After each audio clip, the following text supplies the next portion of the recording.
Bismillahirrahmanirrahim. Alhamdulillahi hamdan katsiran tayyiban mubarakan fihi kama yuhibbu rabbuna wa yarda. Wassalatu wassalamu ala man la nabiyya ba'da wa ala alihi wa sahbihi wa man wala. Qala Allah Ta'ala: Ya ayyuhalladzina amanu taqullaha haqqa tuqatih wa la tamutunna illa wa antum muslimun. Allahumma salli ala Muhammadin wa ala alihi wa sahbihi wa sallam. Allahumma alimna bima yanfa'una wa anfa'na bima 'allamtana wa zidna ilman warzuqna fahman. Assalamualaikum warahmatullahi wabarakatuh.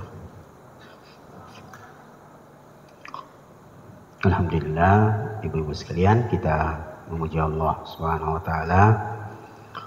Pagi hari ini kita berkumpul kembali di masjid kita ini, di majelis ilmu yang semoga dengannya kita mendapatkan kebaikan-kebaikan dari Allah Subhanahu wa taala.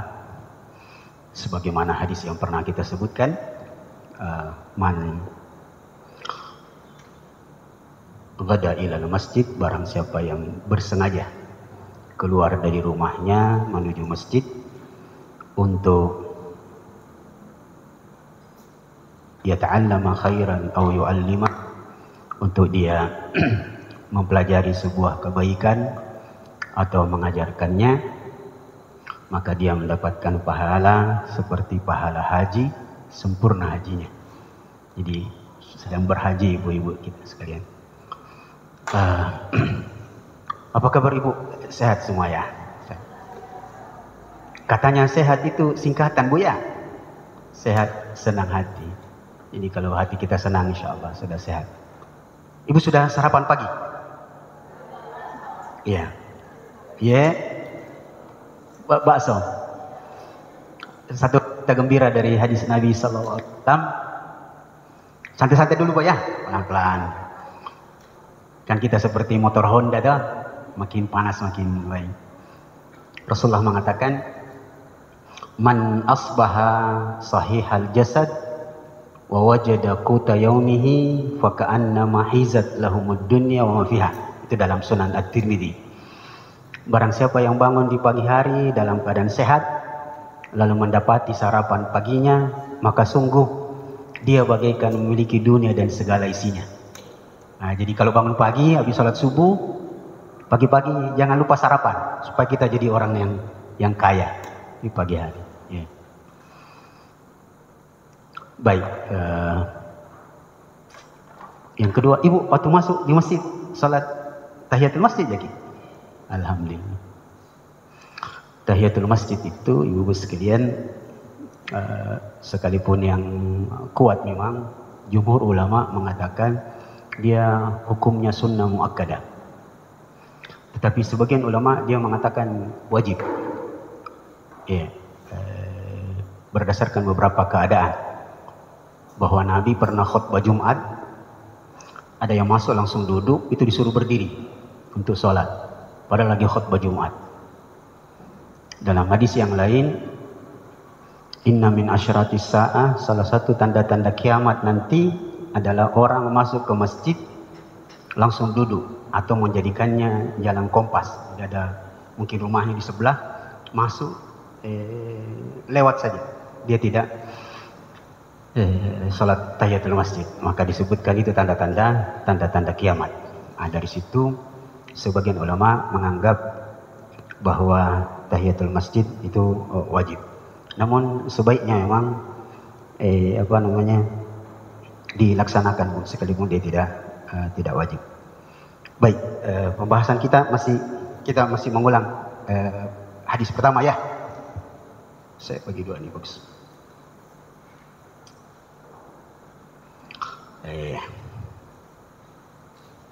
Hadis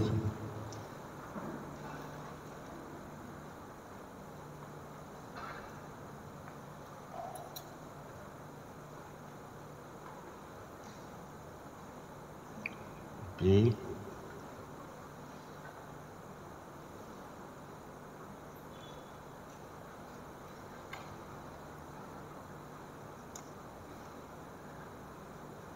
masih bagian pembahasan ini.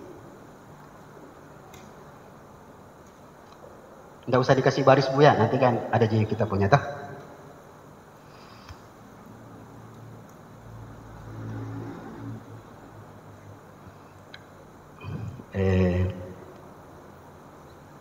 Kita ulang yang lalu sedikit nanti.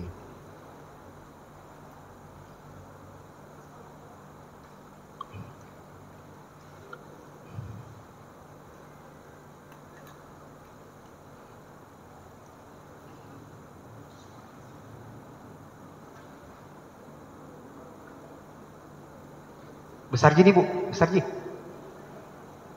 Iya.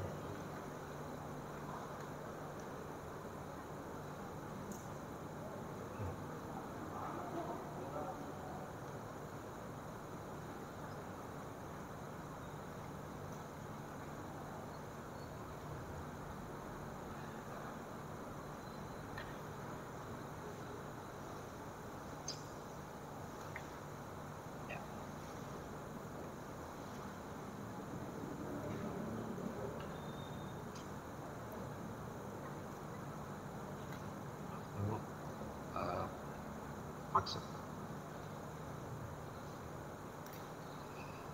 Kemudian yang sudah kita pelajari kemarin, efek niat.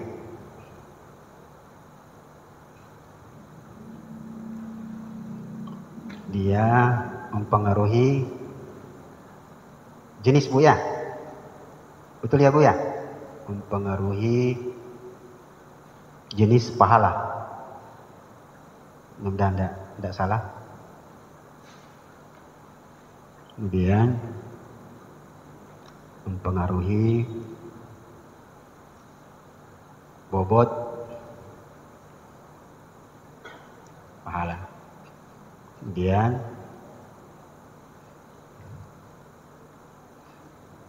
menentukan kemarin saya tidak buatkan begini Bu ya, tapi kan dia lanjut begitu saja Bu ya. Nanti pelan-pelan saja. Ini agak teratur.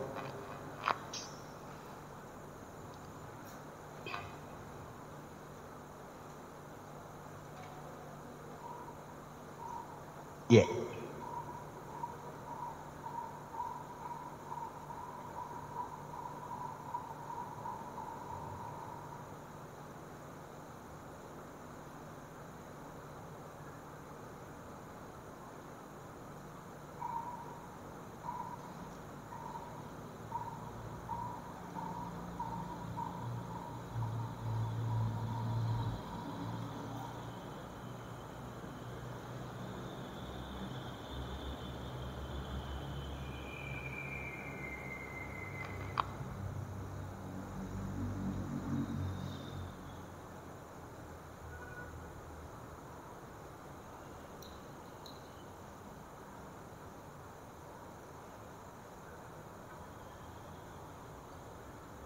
Bagusnya kalau ada proyektor Budi, baru ada tablet di.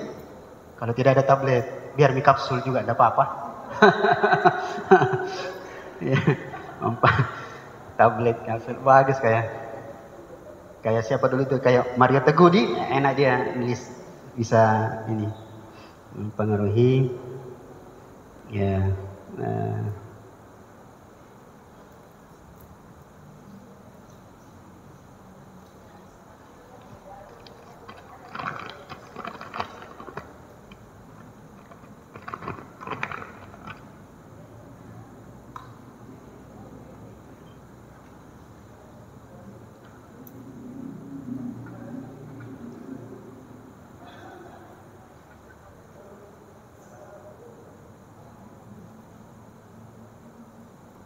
Ya, ini secara singkat. Nanti kita sebutkan lagi. Ini secara singkat diulang yang lalu. Jadi silakan ditulis-tulis kalau yang lalu.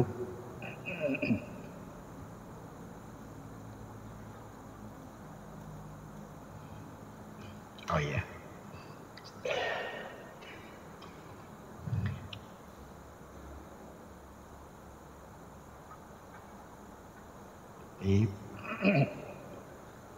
mempengaruhi pertolongan Allah.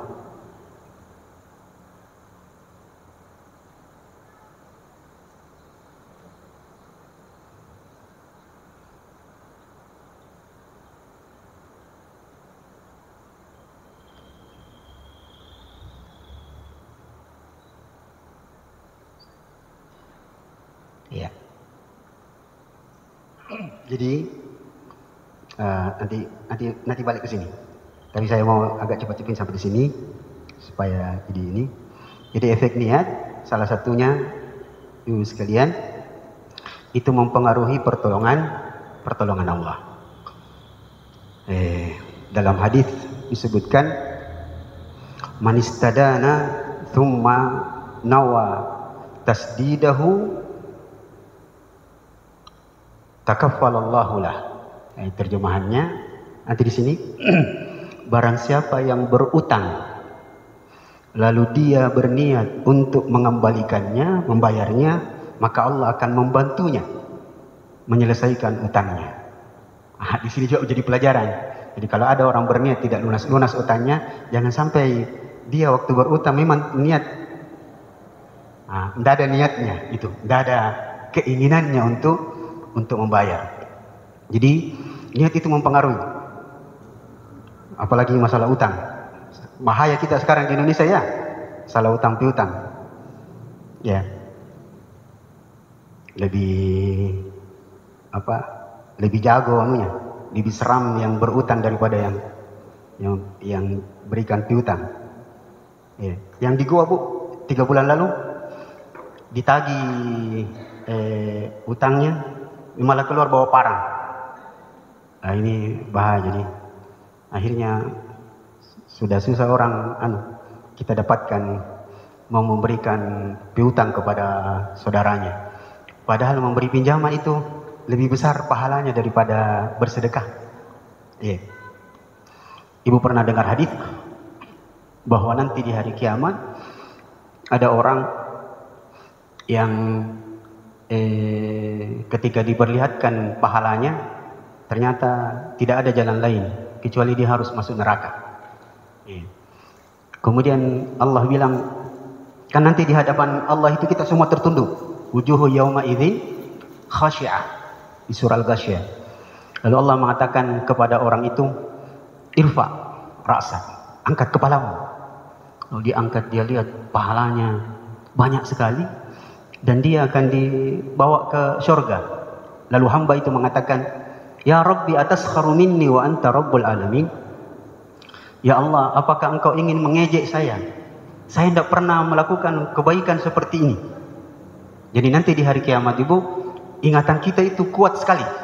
Kuat. Kita dikasih memori yang sangat kuat. Maka Allah mengatakan, memangnya kau tidak pernah melakukan kebaikan seperti ini? Anda pernah. Maka Allah mengatakan, Uzkur, coba ingat-ingat apa yang kau lakukan dulu di dunia. Hamba itu mengatakan, dulu saya juragan. Dan dulu selalu saya kalau mengutus anak buah saya, yang debt collector ya, sekarang istilahnya, saya selalu berpesan, kalau kau sampai di sana, lalu orang itu tidak sanggup membayar, kau tunda dulu, berikan dia tangguhan. Dan sering-sering begitu. Kalau sampai pada keadaan titik klimaksnya dia tidak sanggup membayar, putihkan saja. Kalimat terakhirnya yang penting. Disinilah berhubungan dengan niat dan utang piutang.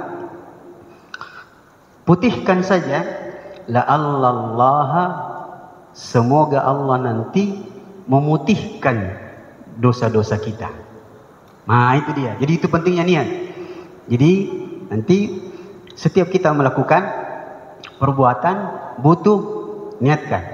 Jadi kalau orang tua kita dulu berpesan, niatkan ini. Begitu ya, niatkan ini. Nah, untuk itu Ibu sekalian, ini sekedar tambahan. Nanti kita balik-balik ke sini nanti untuk masih hadis pertama. Ibu silakan tulis-tulis langsung bahasa Indonesianya saja Bu, saya terjemahkan. Wasiat tentang niat. Atau perlu saya tulis atau saya imla saja? Saya imla saja Bu ya. Yang pertama wasiat-wasiat tentang niat. Ya, wasiat-wasiat tentang niat.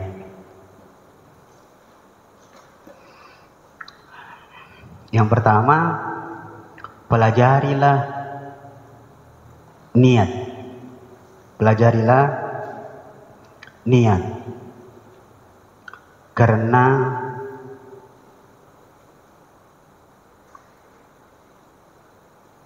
dia lebih berpengaruh daripada amal. Pelajarilah niat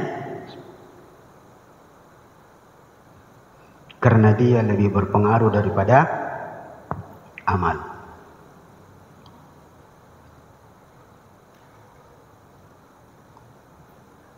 Yang pertama nanti kita bahas sama-sama. Yang kedua disebutkan oleh Imam Zaid, sungguh aku sangat ingin. Yang kedua, sungguh aku sangat ingin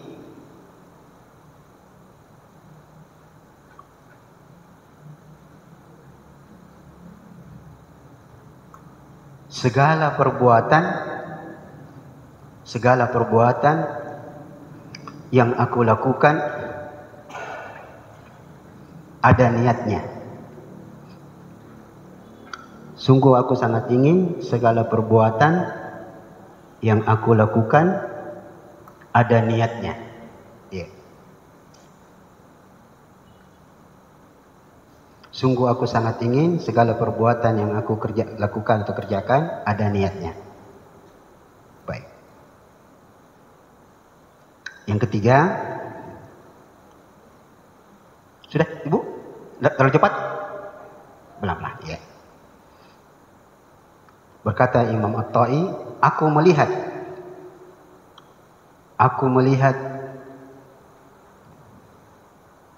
semua kebaikan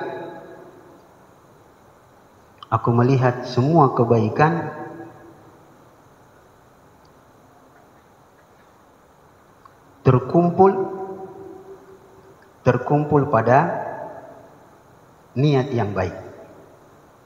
Aku melihat semua kebaikan terkumpul pada niat yang baik.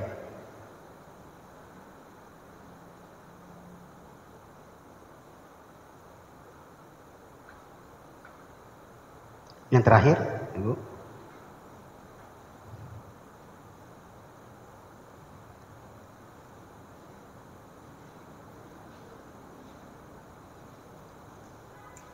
Semua amalan, yang terakhir yang 4, semua amalan tidak akan diterima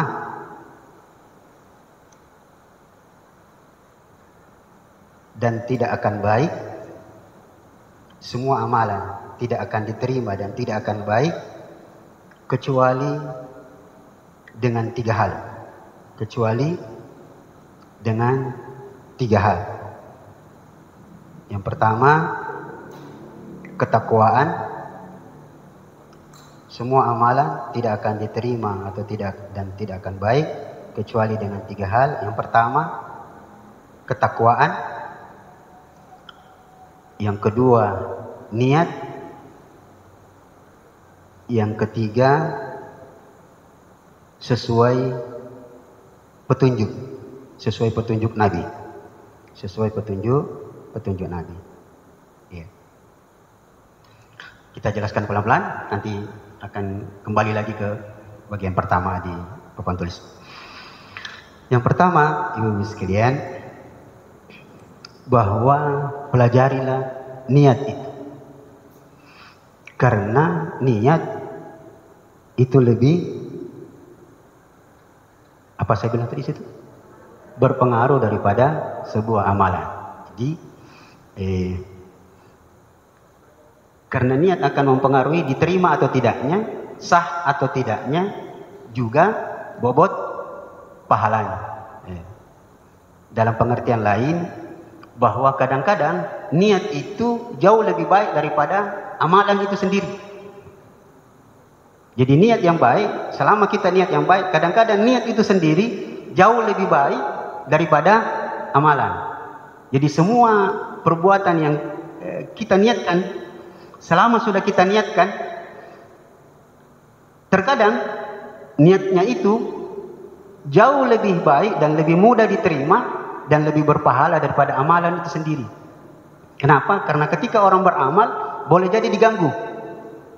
Sedangkan niat dilakukan atau tidak dilakukan tetap berpahala. Itulah pentingnya selalu berniat. Jadi usahakan mulai sekarang apa saja yang ingin kita lakukan tindakan itu akan kita mulai dengan niat. Dan itu kembali ke sini, ibu sekalian. Niat itu akan mempengaruhi pertolongan Allah. Kalau tadi masalah utang, ibu kalau tidur malam, kalau ibu berniat mau bangun tengah malam, mudah itu dibangunkan, mudah bangun. Tapi kalau tidur-tidur begitu saja, ya begitu juga. Nanti bangun aja tapi paling pergi selesaikan hajat, selesai tidur lagi. Tapi kalau kita niat tidur, saya mau bangun deh, insya Allah besar kemungkinannya bangun. Nah, cuma masalahnya niat bangun untuk apa? Maka dipastikan niatnya. Saya mau tidur cepat deh jam 11. Apalagi ilmu kedokteran mengatakan batas maksimal orang begadang itu jam 11. Jam 11 sudah harus tidur. Saya mau tidur jam 11, mudah-mudahan saya bangun paling lambat jam 4 untuk sholat minimal witir 1, 2-nya tahajud, 1-nya witir, selesai. Insya Allah ibu akan dapati cepat bangun. Cepat bangun. Pelan-pelan. Ibu mau saya ajar jampi-jampi? Mau saya ajar jampi-jampi? Orang Islam itu harus banyak baca-bacanya. Baca-baca itu maksudnya doa. Jampi-jampi. Bentar Bu ya.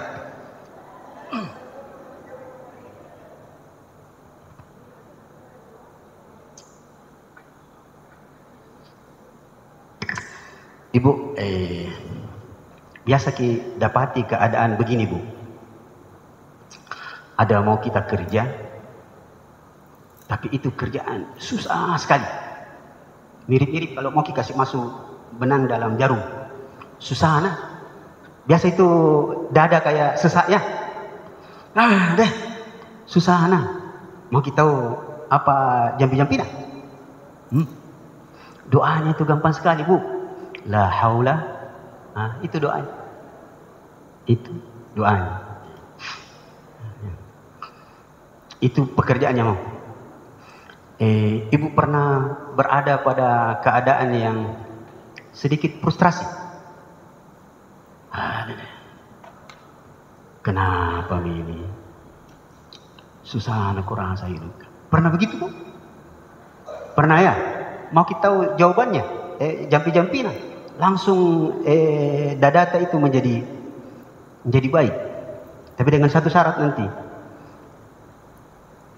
Niatnya niat yang baik.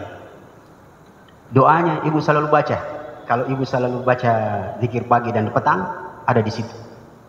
Ya Hayyu ya Qayyum birahmatika astaghits aslih li sya'ni kullah wa la takilni ila nafsi tarfata ain. Itu doanya Bu. Jadi kalau ada susah-susah, kenapa ini anak-anak ke semua susah diatur, itu dibaca. Nah untuk anaknya sendiri, biasa kita bapak, adik, biasa kita anak-anak di sini kalau Ramadan lari-lari, di sini anak-anak biasa susah diatur. Mau kita kasih tahu doanya, tundukkan anak-anak yang nakal.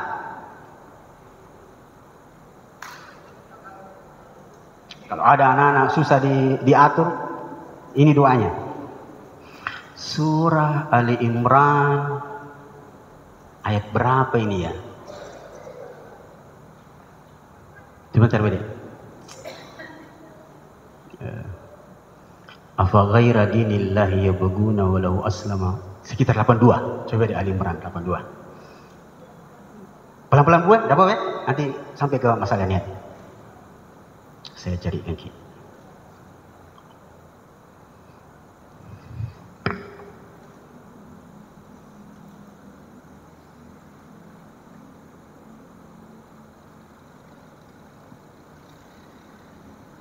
83. Ali Imran 83. Jadi iya, 8. Saya sebut 82 tadi. 83, Bu.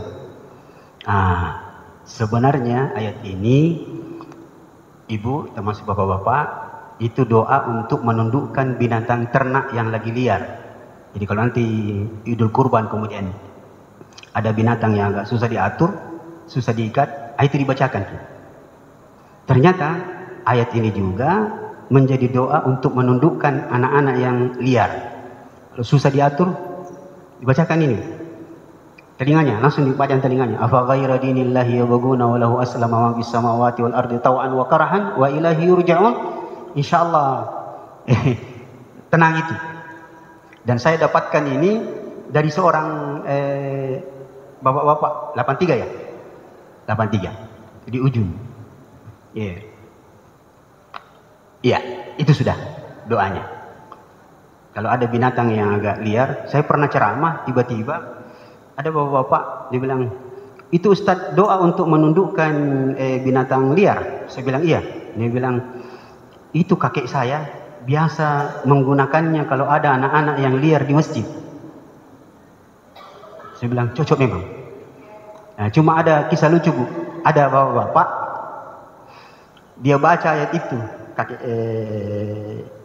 Begitu dia bacakan, langsung diam itu anak. Tapi sudahnya itu menangis. Jadi orang-orang bertanya sama Pak Ustadz itu, Pak Kiai, dia bilang, kenapa bisa cepat sekali diam itu anak? Tenang, setelah kita peluk. Dia bilang, oh saya bacakan doa. Ini sudah doanya. Tapi ditanya lagi, kenapa balik menangis Ki? Dia bilang, sudah aku bacakan itu dia diam, kucubik Ki. Iya, seperti itu.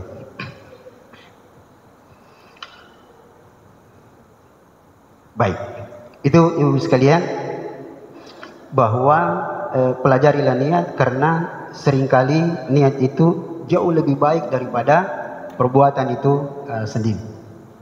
Sebentar kita sampai di sini. Kita yang kedua, lihat, saya sangat menginginkan kalau semua perbuatan yang saya lakukan itu disertai dengan niat. Nanti saya kasih contoh, nanti kena ke sini.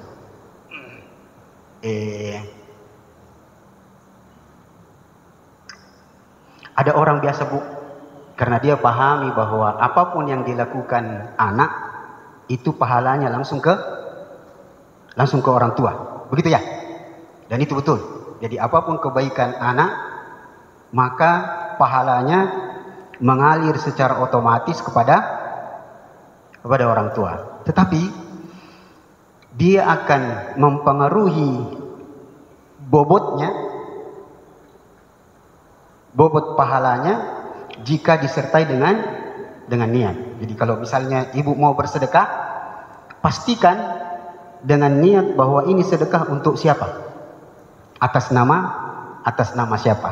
Sekalipun kalau orang bersedekah kasih masuk di masjid 100.000, itu pahala yang didapatkan dari 100.000 itu getarannya sampai ke orang tua. Tapi bobotnya tidak sebesar kalau 100.000 itu diniatkan khusus untuk orang tua. Jadi sebaiknya segala perbuatan, sekalipun ada nilai otomatisnya sampai, supaya bobotnya lebih besar, maka sebaiknya diniatkan. Dan itu jelas dalam hadisnya. Pernah ada seseorang datang kepada Nabi SAW mengatakan, wahai Rasulullah, mama saya meninggal dunia, bolehkah saya bersedekah atas namanya? Ya tak? Maka Nabi mengatakan, iya, bersedekahlah atas nama mamamu. Lalu disambung, dan sebaik-baik sedekah adalah air minum. Jadi ini pahala yang paling besar. Ya, bahkan ulama mengatakan, barang siapa mendapati dirinya punya dosa besar, yang efek dosa besarnya itu membuat badannya lemah, kemudian banyak urusannya tidak gampang selesai, maka bersedekahlah dengan air. Bersedekah dengan air, dengan niat bahwa ini untuk melepaskan jerat-jerat dosa itu, beban dosa. Dosa itu mempengaruhi fisik. Dosa mempengaruhi fisik. Ulama mengatakan, tidakkah engkau melihat bagaimana seorang mantan pelacur? Ini penting digarisbawahi. Mantan pelacur, itu bukan pelacur bu, mantan pelacur yang memberi minum kepada anjing. Jadi banyak yang salah paham dengan hadis itu, dikiranya pelacur. Dia sudah bertobat, lalu dalam perjalanan pulangnya dia haus, lalu mendapati seekor anjing. Jadi bukan pelacur. Kalau dia pelacur itu berbahaya. Nanti pelacur mengatakan, "Woi, terima kasih banyak hadis tak ustaz." Ya, setiap hari Jumat dia pergi kasih minum anjing, tapi dia tetap berzina. Itu tidak, bukan itu yang dimaksud. Jadi dia mantan pelacur. Dan sebaik-baik sedekah adalah memang dengan air. Makanya Utsman bin Affan itu salah satu penghargaan pemerintah Arab Saudi itu membuatkan satu hotel. Ibu kalau di Madinah, di bagian ke belakang itu yang bisa tembus ke Gunung Uhud, itu ada hotel namanya Hotel Wakaf Utsman bin Affan. Itu penghargaan pemerintah Saudi kepada Utsman bin Affan yang pernah menyumbangkan sumur yang dijual oleh Yahudi. Baik. Yang berikutnya, ibu sekalian, tentang niat. Ulama mengatakan, aku melihat semua kebaikan dikumpulkan oleh niat yang baik. Semakin baik niat seseorang, maka akan semakin baik gerakan tubuhnya. Jadi tubuh ini akan bergerak dipengaruhi oleh niat. Kalau niatnya buruk, pasti gerakannya buruk. Ya Bu ya?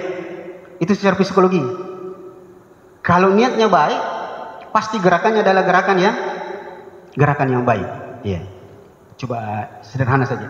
Ada orang lewat, kita senyum. Tapi kalau niatnya adalah niat yang baik untuk bersedekah, untuk melaksanakan sunnah, pasti senyumnya lurus. Pasti senyumnya lurus. Tapi kalau dia tidak punya niat untuk senyum, akhirnya dia senyum karena terpaksa, pasti senyumnya senyum minus. Apakah definisi senyum, Ibu? Apa definisi senyum? Senyum adalah garis lurus yang meluruskan segala sesuatu. Jadi kalau mau lihat, pastikan senyum orang itu ikhlas, pasti lurus.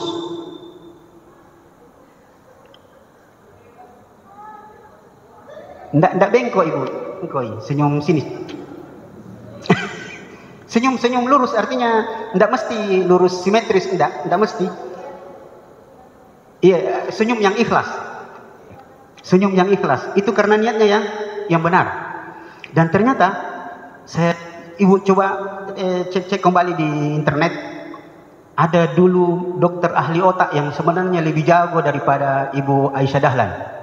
Namanya Taufik Pasiak, orang Gorontalo. Dia pernah menyebut tentang pengaruh senyum, ikhlas atau tidak. Senyum yang ikhlas itu membuat bagian syaraf di otak itu menjadi lebih renggang. Tapi kalau senyumnya orang tidak ikhlas, maka akan keluar cairan putih yang akan memenuhi otaknya yang menyebabkan dia cepat lelah. Jadi kalau ada orang cepat lelah, padahal tadi dia sering senyum, itu senyumnya tidak ikhlas. Salah satu yang bisa saya pastikan senyumnya tidak ikhlas, CS.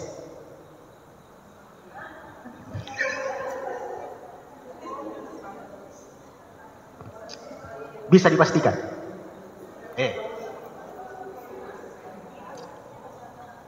Itu terpaksa itu Bu, terpaksa. Nah orang capek itu, nah dia dipaksa untuk melayani. Saya pernah mendapati ada orang di Alfamart. Saya masuk, Assalamualaikum, selamat datang di Alfamart, selamat berbelanja. Itu nadanya nada orang senyum. Begitu saya lihat, mana orangnya? Ternyata kasihan, baring-baring karena capek. Itu berarti tadi senyumnya tidak tidak ikhlas. Maka niat itu sangat mempengaruhi gerak tubuh seseorang. Dia ikhlas atau tidak ikhlas, itu berbahaya sekali. Nah, yang terakhir, tidak akan baik, ya, dan tidak akan diterima sebuah amalan kecuali dia didasari 3 hal: ketakwaan, niat yang baik, dan yang ketiga sesuai SOP, sesuai dengan petunjuk Nabi Sallallahu Alaihi Wasallam. Kalau tidak sesuai petunjuk, biar ikhlas. Kalau tidak sesuai petunjuk, tidak diterima. Biar dia niatnya baik, tapi tidak sesuai dengan petunjuk, maka dia rawan untuk tidak diterima. Nah, ini ibu sekalian, penjelasan sedikit tentang niat dalam beberapa nasihat tentang niat. Kemudian kita ke sini, definisi niat yang pertama adalah keinginan. Ya. Nah, keinginan ini nanti ketika seseorang berbuat,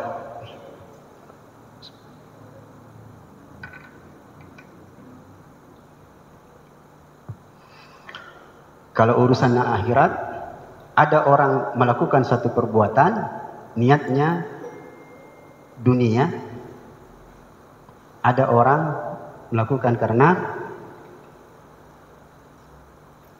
akhirat.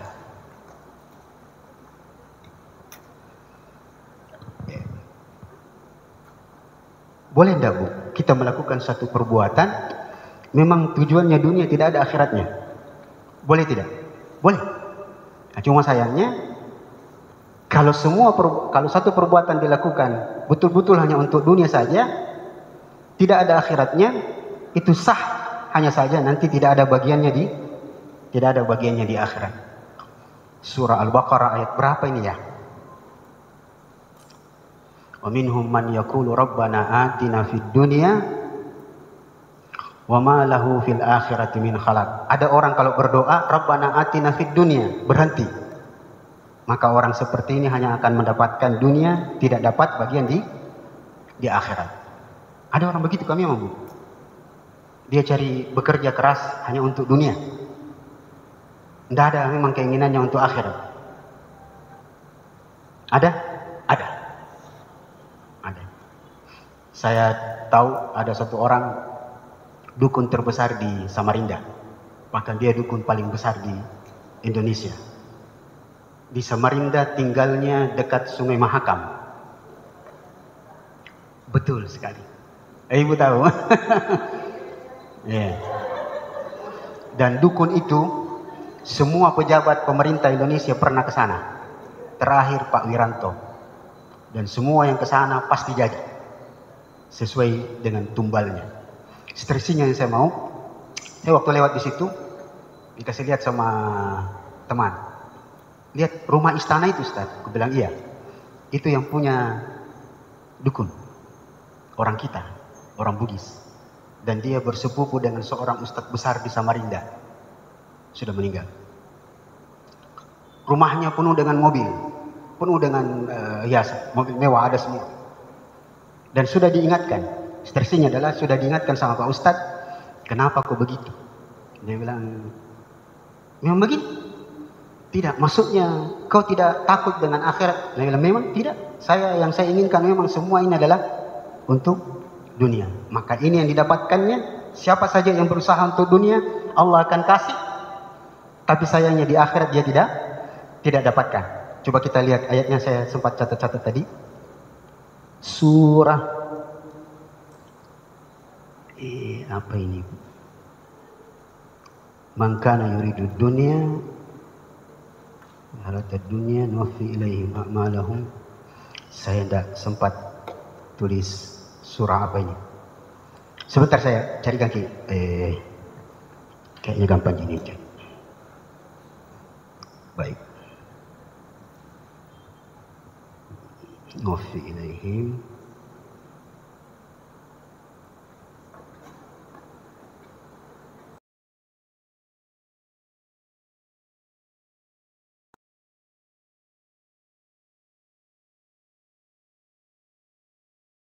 Surah Hud ayat 15, Bu.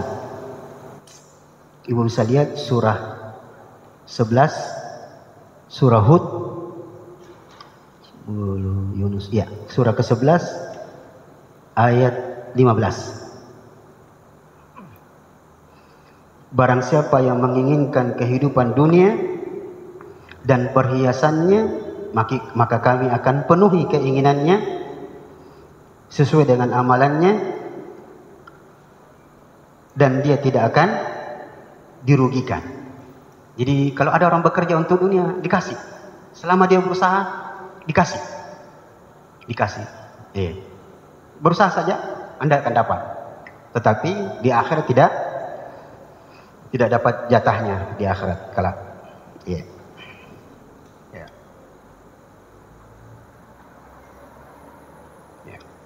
Sudah, Ibu? Nah, sekarang kita lihat. Karena ini bicara tentang amal, tadi ini sudah niat, nanti Anda kena di sini. Amalan itu dilakukan oleh 3 anggota tubuh.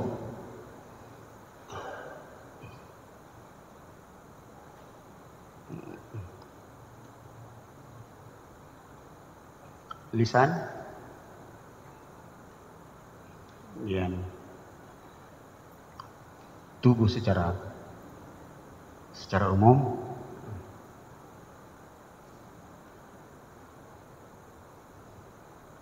kemudian hati.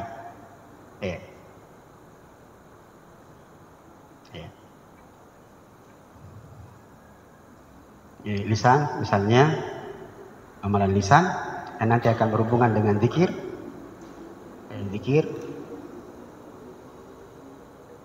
dan lain-lain. Amalan kemudian seperti sholat, ya. Ini kalau ibadah, kita kasih contoh yang lain, misalnya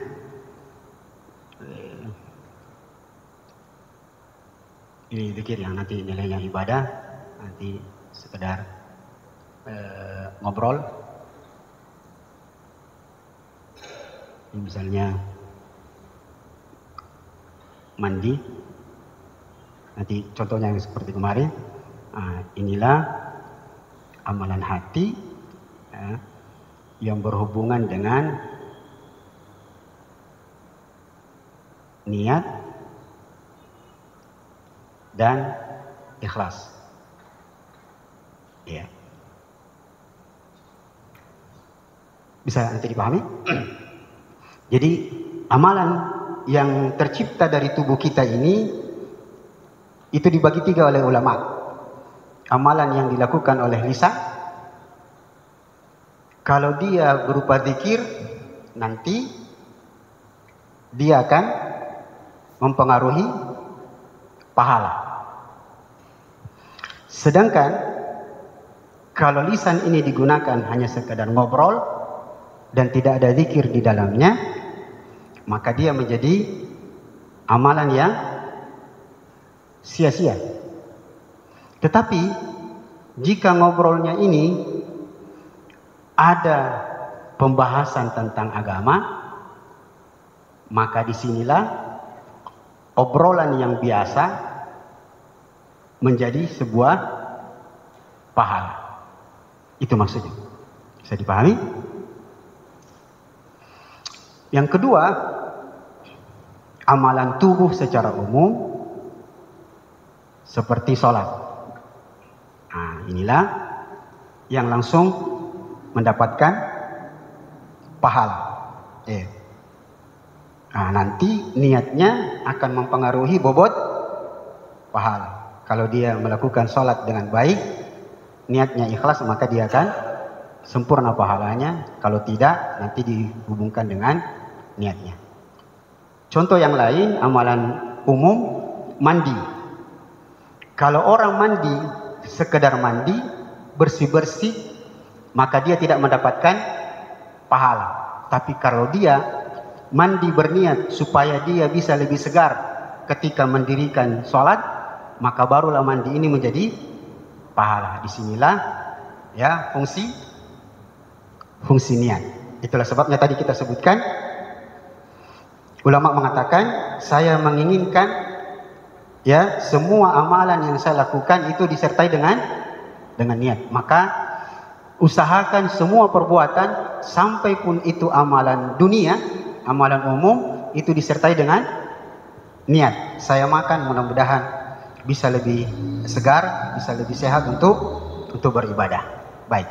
Nah, tentang yang ketiga, amalan hati, inilah akan berhubungan dengan ikhlas, niat, dan sebentar kita lihat contohnya. Ibu bisa catat, saya ada gangguan sedikit.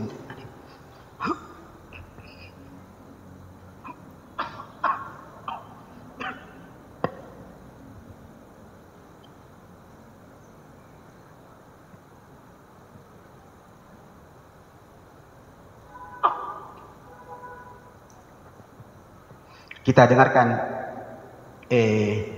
satu hadis singkat yang akan memberikan bukti bahwa hati itu beramal dan nanti akan berhubungan dengan niat dan keikhlasan dan akan mempengaruhi pertolongan Allah. Disebutkan dalam hadis, ibu-ibu sekalian, suatu saat Nabi SAW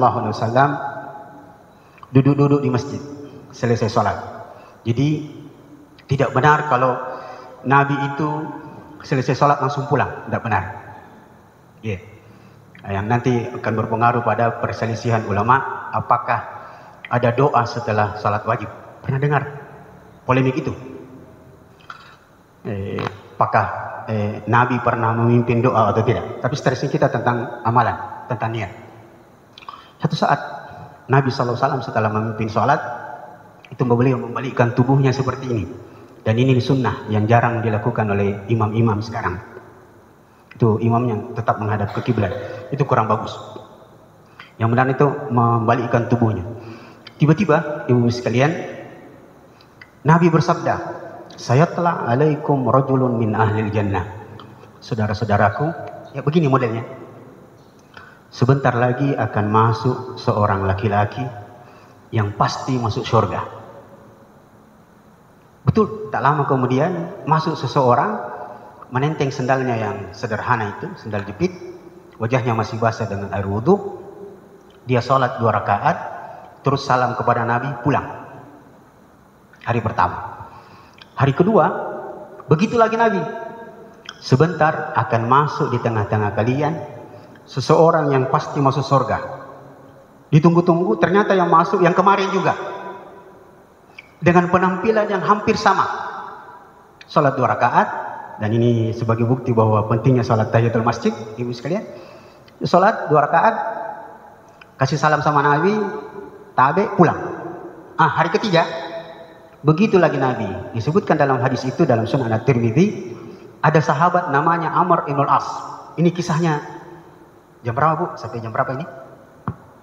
Oh, belum ya? Belum. Ini 10 menit selesai insyaallah. Hari ketiga, sahabat-sahabat semua rasa cemburu dan penasaran. Termasuk Amr ibn al-As mengatakan, mudah-mudahan besok begitu lagi Nabi. Dan saya yang masuk. Dan saya yang masuk. Ternyata Amr ibn al-As sudah masuk duluan, tapi Nabi tidak bersabda begitu. Nanti kumpul semua, tiba-tiba Nabi mengulang hadis yang sama. Sebentar lagi, saudara-saudaraku, akan masuk di tengah kalian seseorang yang pasti masuk surga. Ternyata yang masuk itu juga 3 hari berturut-turut. Maka Amr ibn al-As ini penasaran. Apa istilahnya? Apa amalannya ini? Apa amalan rahasianya ini orang? Sampai dia dijamin masuk surga. Diikuti sampai di rumahnya. Amr ibn al-As mengatakan, sampai dia berbohong. Dan di sini kita akan lihat banyak pelajaran berhubungan dengan niat dan hukum berbohong. Jadi berbohong kadang-kadang boleh. Tabe. Hasala baini wa baina zaujati khusumah. Saya sudah bertengkar dengan istriku. Bolehkah saya menginap di rumahmu 3 malam saja? Kata sahabat itu, boleh. menginap. Padahal tujuan niatnya adalah ingin mengetahui apa amalan istimewa ini, apa amalan ini orang. Apa yang terjadi 3 malam berturut-turut begitu jibu. Malam pertama, sepertiga malam pertama jam 9 kira-kira, Amr ibn As bangun, orang itu tidak bangun, malah ngorok. Sepertiga malam kedua, bangun lagi Amr ibn As. Kayaknya dia akan sholat tahajud kira-kira jam 12, jam 1, tidak juga. Sepertiga malam terakhir, kira-kira jam 3, jam 4, kayaknya bangun ini sebentar ini, rajin sholat tahajud ini. Ternyata tidak bangun. Nanti subuh baru kumandang, baru dia bangun. Singkat cerita 3 hari berturut-turut begitu terus. Pace tidak ada di dapat. Hari ketiga, ketika sudah akan pulang, bilang tabe, sebenarnya tuh kuperenjak itu, bale-bale ya. Saya sebenarnya tidak ada masalah dengan istri saya. Dan memang tidak mungkin orang cerita masalahnya sama orang lain gara-gara sama istrinya. Sebenarnya itu saya menginap di rumah tak, hanya ingin tahu kenapa Nabi menjamin Anda masuk surga. Sahabat ini bilang, tidak ku tahu juga. Kecewa ini sahabat. Pasti ada. Pasti ada. Nah, betul kak? Tidak ada. Kalau begitu, bagaimana? Saya juga tidak tahu. Tidak ada amalan istimewa saya. Seperti Anda lihat. Begitu Amr kecewa, dia pulang, tiba-tiba dipanggil lagi. Ta'al, coba sini. Seperti yang Anda lihat, saya itu tidak pernah melakukan amalan istimewa.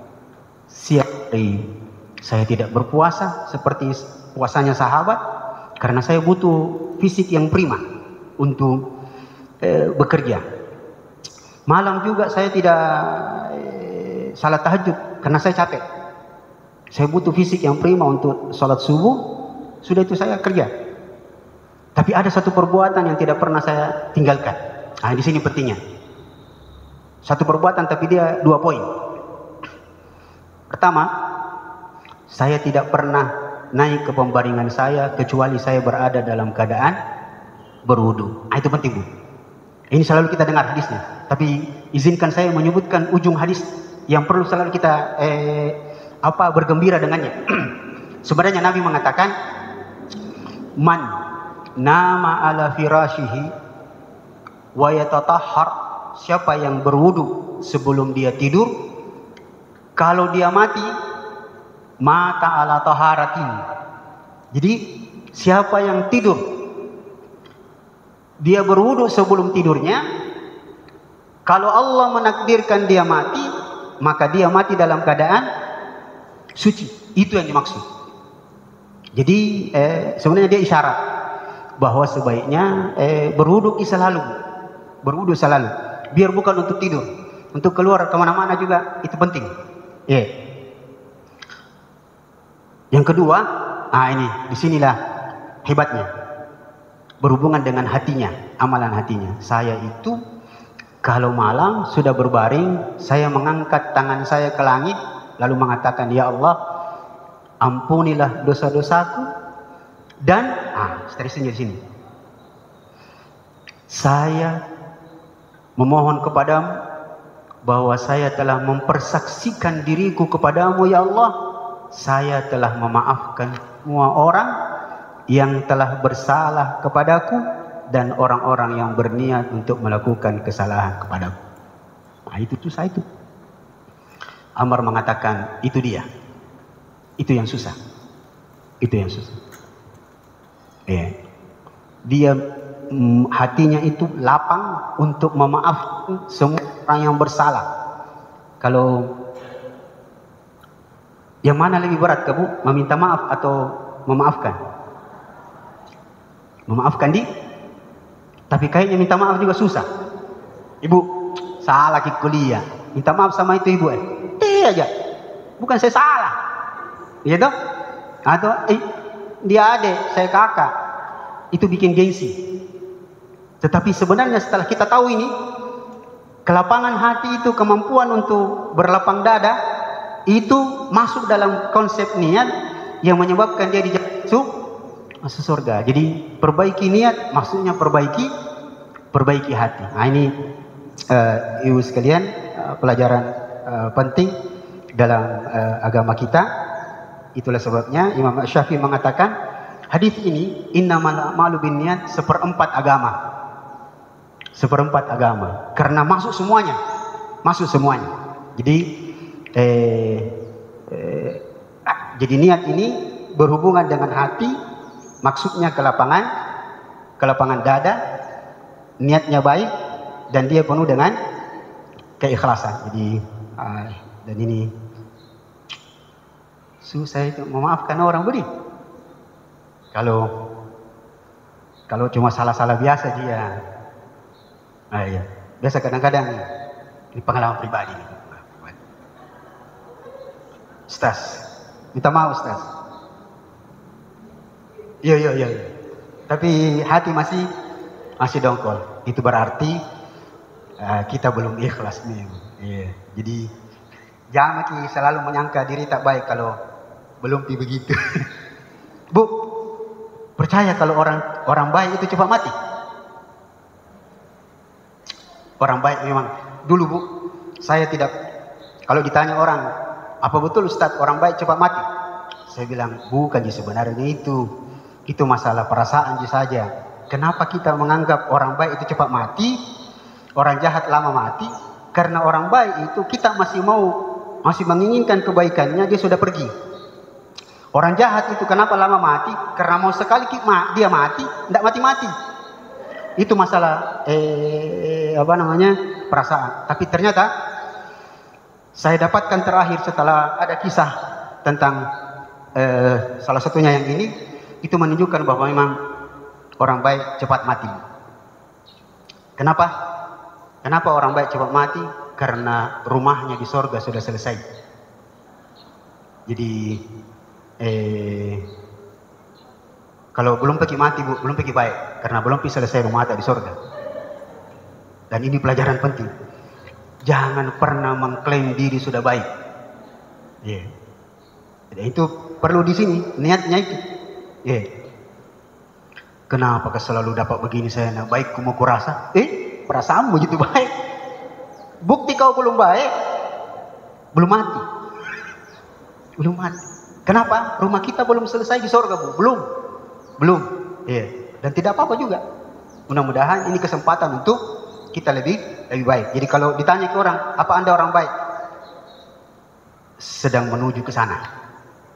Berupaya menjadi orang baik. Tapi kalau mengklaim sudah baik, bahaya itu. Bahaya. Iya. Satu buktinya Anda belum mati. Karena orang baik kita cepat mati. Tapi ada tahu yang bantah dulu saya. Dia bilang, tapi ada tahu Ustaz? Orang jahat cepat mati itu anak budaya. Oh itu karena cepat selesai tempatnya di neraka.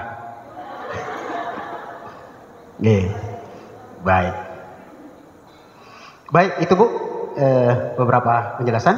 Ada pertanyaan? Biasanya apakah lalu dipotong-potong sampai ditanya?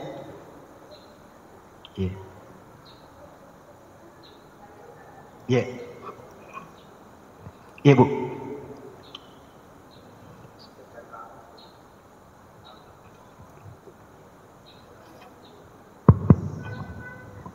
Assalamualaikum warahmatullahi wabarakatuh.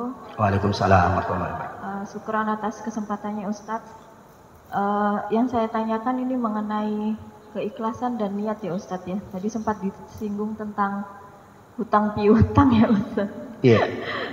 Karena pada kenyataannya Ustadz, ketika ada seseorang yang membutuhkan pertolongan, saya mau hutang gitu ya Ustadz, lalu kita pinjemin. Tapi nanti itu jadi apa ya Ustadz, kalau kata orang Jawa itu tuman. Setiap kali dia kekurangan akhirnya lari ke kita gitu Ustadz. Dan itu menjadi suatu kebiasaan. Bagaimana ya Ustadz menyikapinya, karena terkadang itu niat kita itu ikhlas, tapi kalau terus-terusan seperti itu kan jadi bagaimana ya? Begitu Ustadz, terima kasih atas kesempatannya. Kalau istilah Bugis itu sudah dikasih satu kali, kemudian dia datang lagi, langsung perasaan itu, engkasih niat bisa deh.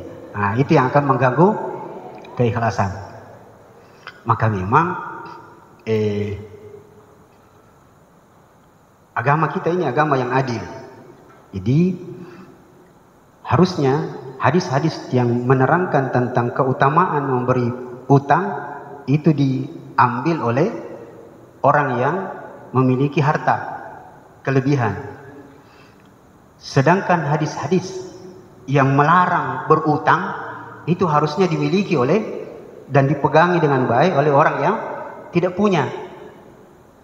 Tapi sekarang terbalik. Orang yang selalu mau berutang, selalu dia hafal betul hadisnya tentang keutamaan berutang. Tapi Ustaz, kita mami ini kuharap, apalagi kita biasa ceramah bahwa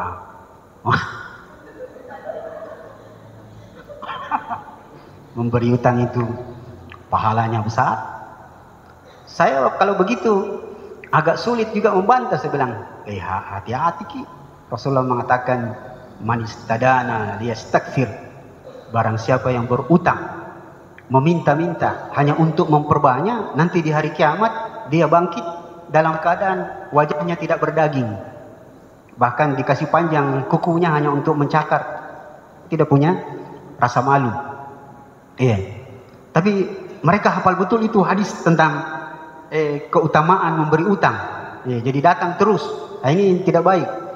Nah, sekarang kalau begitu bagaimana sikap kita ini? Karena akan mempengaruhi hati kita. Dikasih pinjam, justru nanti kasih susah aja Ki. Yang akhirnya kalau pakai istilah orang Bugis, dikasih pinjam manokok-nokok jadi juga. Jadi pahala tuh. Maka lebih baik kasih tahu dia. Ada pakai istilah orang Arab, Bu, saraha-raha. Berterus terang itu akan menenangkan. Jangan malu-malu. Apalagi kan orang berutang itu menangis. Air matanya bisa membuat kita terenyuh. Padahal dia lebih bahaya daripada air mata buaya. Maka kasih tahu Bu, saya ada. Jadi jangan bilang saya tidak ada. Tidak boleh. Jangan ada wanta baru kita bilang tidak ada uangku. Tidak ada betul nanti itu. Bahaya itu dihukum itu bahaya. Itu masalah niat juga penting. Tapi Pak itu mau pinjam lagi wanta. Masalahnya yang lalu belum kita bayar. Nah kita sudah jatuh tempo berkali-kali. Butuh sekali ya Ustaz. Tapi saya tidak akan berikan sampai Anda melunasi. Terus terang saja. Jadi jangan mainkan perasaan, justru perasaan yang mengganggu perasaan yang kedua yang paling dalam. Terus terang saja. Jadi tabedi bahaya itu kalau selalu ke berutang. Biar mati syahid tidak bisa masuk surga itu. Kasih begitu. Jadi diancam. Sekalipun kita tahu bahwa dia memang butuh, tapi karena kita ada gelagat ini berbahaya ini, tidak punya niat untuk membayar, karena nak tahu baik gitu orangnya, nah putihkan tidak semua itu bisa diputihkan. Jadi terus terang saja Bu, kasih tahu, tabedi saya tidak akan memberikan utang sampai Anda betul-betul melunasi dulu. Nah, itu sampai di situ. Tetapi ini pengalaman hidup Bu, jangan mudah percaya sama orang. Kadang-kadang ada gaya penipu itu, kalau dia berutang kecil-kecil cepat nak kasih selesai. Begitu dia tahu bahwa ini orang baik sekali, dia akan berutang besar, nak bawa lari itu. Begitu modelnya orang. Saya lihat gaya penipu begitu. Kalau pinjam uang 100.000 sampai 1 juta itu biasa. Dia tepati, jatuh tempo bulan depan nak bayar. Begitu dia pinjam 50 juta, lari. Hari pertama bulan pertama, bulan kedua kasih 1 juta, 2 juta, sudah itu dia lari. Itu gaya penipu. Dan ketahuilah, saya dapat ilmu dari orang tua di daerah gua sana. Penipu itu susah sekali bertobat. Penipu itu susah bertobat. Iya, kenapa? Karena tidak ada niatnya bertobat. Rata-rata penipu itu tidak punya rasa malu. Itu kalau sudah menipu, dia cerita sama orang santai, seperti tidak ada salahnya. Ya itu, begitu. Jadi terus terang saja, jawabannya terus terang. Saya tidak mau kasih ke Bu. Jangan bilang, maaf Bu, tidak ada uangku ini. Bilang saja, bilang ada, bahkan banyak. Tapi tidak boleh kasih ke Pacidai. Begitu, begitu. Iya, ini ilmu yang perlu kita terus terang saja. Saya tidak mau kasih. Iya. Nah, sebab itu berbahaya nanti ke depan. Baik Bu, ya. Itu kira-kira. Ada pertanyaan lain? Baik, ya. Coba. Ustadz, ini keluar dari pembahasan ya Ustadz. Ini kan lagi rame masalah pajak nih Ustadz ya. Maaf ya. Masalah pajak ini, jadi sekarang mungkin pemerintah lagi rajin menarik pajak dari sektor-sektor yang dulu kita nggak pernah ini ya dipajakin gitu ya Ustadz. Nah sementara yang saya ketahui pajak itu haram di dalam Islam. Cuman sebagai bentuk kita menaati pemimpin, jadi kita membayar pajak. Boleh nggak sih Ustadz dalam membayar pajak itu ada ketidakikhlasan yang nantinya akan kita tagih di akhirat begitu Ustadz, karena yang kita ketahui ya pajak itu juga banyak yang diselewengkan oleh pejabat-pejabat korup ya Ustadz. Bagaimana dengan begitu Ustadz? Apakah boleh misalnya saya nanti aku tunggu kok di akhirat jadi semacam tidak ikhlas. Boleh nggak Ustadz seperti itu? Terima kasih Ustadz.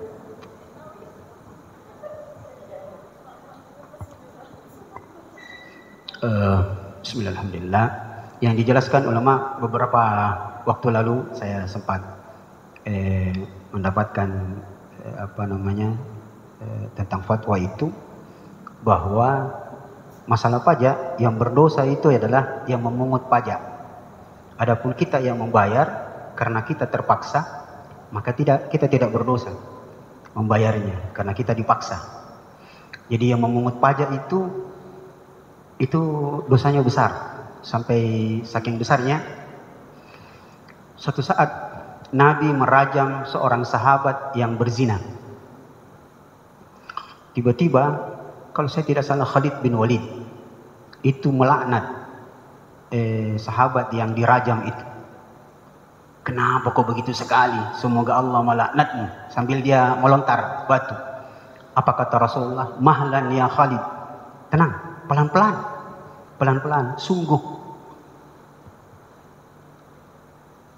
Orang yang dirajam ini, taubatnya telah diterima oleh Allah Subhanahu wa Ta'ala, dan sungguh taubatnya itu seandainya dibagikan kepada 70 orang pemungut pajak, cukup. Itu berarti pemungut pajak itu besar sekali dosanya. Sahibu muks, dalam hadis yang sangat jelas, la yadkhulul jannah sahibu muks, tidak akan masuk surga pemungut pajak. Termasuk yang berdiri di pinggir jalan itu, yang pajak-pajaki itu kendaraan lewat, besar dosanya. Besar dosanya. Besar. Sekarang kalau kita tidak rela dengan membayar pajak, itu hak ibu. Kalau merasa bahwa dipajaki itu sebuah kezaliman, ibu punya hak untuk menuntut nanti di hari kiamat. Tapi kalau saya tidak usah, biar saja. Tidak usah dituntut, biar saja. Ikhlaskan saja. Suka-suka kaulah. Nanti kau biar tidak dilaknat juga, dapat di neraka juga. Begitu. Jadi ada beberapa hal-hal yang berhubungan dengan pribadi, secepatnya ikhlaskan saja. Biar saja. Jadi istilahnya ilmu cuek itu kadang-kadang dibutuhkan dalam hidup. Cuek saja. Jangan kepo. Jadi pernah saya sebutkan, cuek itu saya sebut kemarin kisah Imam Malik itu ya. Yang orang kentut dia mengatakan, itu artinya bagaimana cara menutup aib. Cueki saja Bu. Ada orang yang kelihatan tidak suka sama kita, cueki saja. Makanya ibu sekalian, kalau mau kita tenang hidup, ini doa yang paling baik dalam hubungan interaksi kita. Allahumma inni as'aluka hubbak wa hubba man yuhibbuk wal amal alladhi yuballighuni ila hubbik. Ya Allah, aku memohon cintamu dan cinta orang-orang yang mencintaimu dan amalan yang membawa aku kepada cintamu. Itu kalau dipahami dengan baik luar biasa. Ya Allah, aku memohon cintamu dan cinta orang-orang mencintaimu. Jadi kalau nanti ada orang yang tidak suka sama kita, alhamdulillah, itu berarti dia bukan orang yang mencintai Allah Subhanahu wa taala. Karena kita sudah minta doa, ya Allah, aku mohon cintanya orang-orang yang mencintaimu. Jadi kalau ada orang tidak cinta sama kita, cueki saja, berarti dia termasuk orang yang bukan cinta kepada Allah Subhanahu wa taala. Nah, itu. Yang kedua, seringkali itu kita tidak bersikap adil terhadap diri kita sendiri. Seringkali dalam pergaulan 99 orang suka sama kita, satu yang tidak suka atau rada-rada tidak suka, yang kita perhatikan yang satu itu tidak adil sebenarnya. Kenapa Anda mau repot dengan orang yang satu ini? Istilahnya bahasa gaulnya itu, berikan cintamu kepada orang yang mencintaimu. Cueki saja ini satu ini. Siapa kok Kak? Itu 99 suka saya. Tapi itulah kita. Kadang-kadang kita lebih perhatian sama yang tidak suka ini. Tidak suka kayak itu begini. Cueki saja. Masih ada 99 lebih banyak. Tapi inilah pentingnya selalu kita belajar. Bahwa cueki saja. Urusan mulai. Nanti saya masih punya dosa masih banyak yang harus saya selesaikan. Begitu Bu, kira-kira. Sudah? Ini berapa menit lagi? Ada pertanyaan lagi? Kalau begitu masih ada 9 menit. Izinkan saya menyebutkan satu hal lagi dari nasihat tentang niat tadi. Saya sangat menginginkan untuk setiap amalan yang saya lakukan itu disertai dengan niat. Di sini dikasih contoh, sebagaimana sabda Nabi SAW, engkau meletakkan makanan sesuap nasi di mulut istrimu itu bernilai sedekah. Kapan dia bernilai sedekah? Ketika seorang suami melakukan itu dengan niat mendapatkan pahala. Kalau dia tidak berniat, tidak dapat. Jadi hendaklah semua yang kita lakukan itu diniatkan. Sekalipun ulama mengatakan sebenarnya dia dapat pahala, yang masalah adalah bobotnya. Tapi sebaiknya supaya bobotnya besar, niatkan. Jadi ketika meletakkan makanan di mulut istri, itu niatkan ini sebagai sedekah. Tapi jangan nanti Pak berniat kalau di rumah sebentar, mama sini dulu mulut tak buka, saya mau bersedekah. Tidak usah dibilang. Biasanya kita suami istri apa? Romantisme itu diajarkan oleh Nabi. Saling suap menyuap itu diajar oleh Nabi. Cuma kita orang sekarang menyangka bahwa romantisme saling suapan itu diajarkan oleh orang Eropa. Nabi yang ajar. Dan tidaklah engkau meletakkan sesuap nasi di mulut istrimu. Pak, mau saya ajar bagaimana caranya supaya istri tak ingat terus yang orang bilang nikah batin. Sering-sering kasih makan sisa tak. Ibu, sebagai penutup, sering saya ulang ini. Coba bantu saya peribahasa. Kasih ibu sepanjang, kasih anak. Tahu kenapa begitu? Kalau bahasa Makassarnya itu pacena mama lebih besar kepada anak daripada anak kepada mama. Kontak batinnya mama kepada anak lebih besar daripada anak kepada anak. Tahu kenapa? Apa sebabnya? Ibu terlalu sering makan sisa anak. Dan ibu tidak melatih anak makan sisa tak.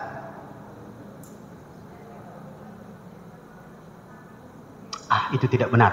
Tidak benar. Saya alhamdulillah sampai sekarang anak saya sudah besar-besar. Yang paling bungsu kelas 1 SMP. Itu kalau saya pulang, dia tahu saya pulang jam 2, lalu saya tidak pulang jam 2, itu pasti nanya. Sampai anak saya yang kuliah, yang sekarang saya sudah punya cucu 2, itu pasti masih nanya, mana abah? Biasanya jam sekian sudah Itu.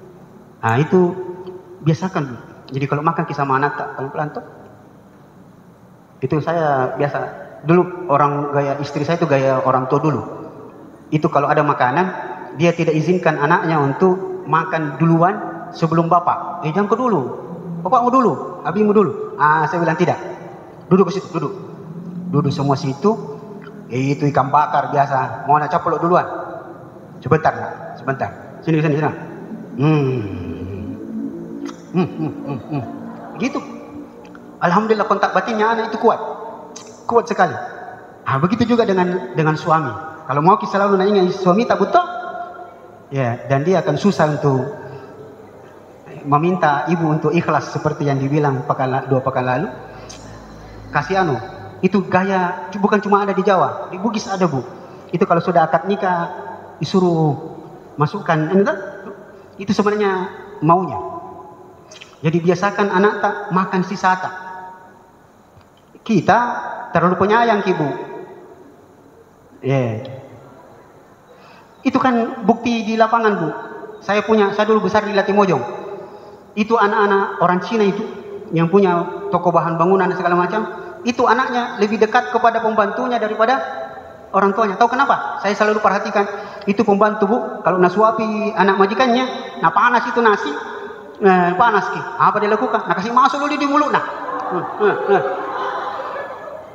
Jadi sebenarnya pembantu tak di rumah itu biasa kurang ajar, Bu. Kasih makan sisa nata. Ya harusnya orang tua yang lakukan itu. Ini yang perlu selalu kita perhatikan, bahwa hendaklah setiap perbuatan yang hendak kita lakukan niatkan dengan baik. Saya kasih makan anakku ini, saya masakkan suamiku, mudah-mudahan sehat, mudah-mudahan dia berbakti dan seterusnya. Itu perlu selalu diniatkan. Selain dia dalam bentuk doa dan segala macam. Sekira ini, kalau tidak ada pertanyaan lagi, kita tutup. Semoga Allah Subhanahu Wa Taala selalu memberkahi kehidupan kita sekalian. Kita berdoa semoga Allah Subhanahu Wa Taala selalu memberikan bimbingannya, taufiknya kepada kita sekalian dalam menjalankan kehidupan kita di permukaan bumi yang sementara ini. Sallallahu alaihi Muhammadin, subhanakallahumma rabbana wa bihamdik, nasyhadu an la ilaha illa anta, nastaghfiruka wa natubu ilaik. Subhana rabbika rabbil izzati amma yasifun. Wassalamu ala mursalin walhamdulillahi rabbil alamin. Assalamualaikum warahmatullahi wabarakatuh.